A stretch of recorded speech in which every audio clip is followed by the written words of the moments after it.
Ladies and gentlemen, I told you before how deeply impressed all of us have been by the cooperation and just the wonderful way we've all been treated out here by the officers and the non-commissioned men and the enlisted men at Mitchell Air Force Base. I told you I named the commanding officer of the Continental Air Command, which has its headquarters here. I'd like you to meet him. He's quite unusual because as a colonel in the Air Force, leading the 44th Bomb Squadron on the Polesti raid over Romania, he won the Congressional Medal of Honor. He is now a lieutenant general. Judging from the affection that I've heard expressed out here for him, he must be quite a man. Here is General Leon Johnson. General? General, I do want, for those of you, I know many of us never privileged to see a Congressional Medal of Honor or see the ribbon symbolizing it. The Congressional Medal of Honor is this here, the top ribbon there, the blue with the white stars on it. General, I do want to thank you and all of your men for the magnificent way they've treated us out here. Well, thank you, Ed.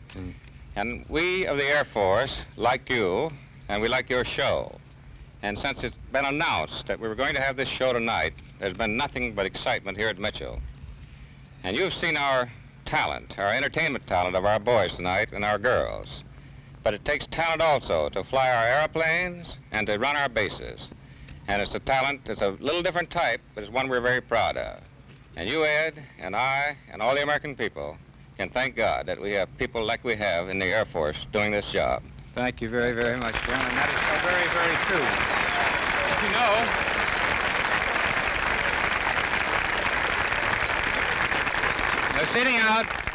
sitting out with the General tonight in the audience is Sergeant Paul Anderson. Now, he, too, represents the phase of the reserve training program, or the reserve program, doesn't he, correct, General? Yes. He's a flight engineer. He's out here with the 514th Squadron.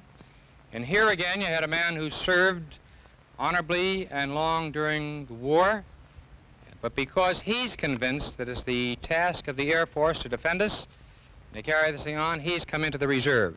So, General, when you get back to your seat, will you tell him hello for us? And when you get back home tonight, will you tell your young daughter, Sally, that all of us and everybody here wishes her every pleasant wish on her forthcoming marriage? Thank you, Ed. Thank you, General.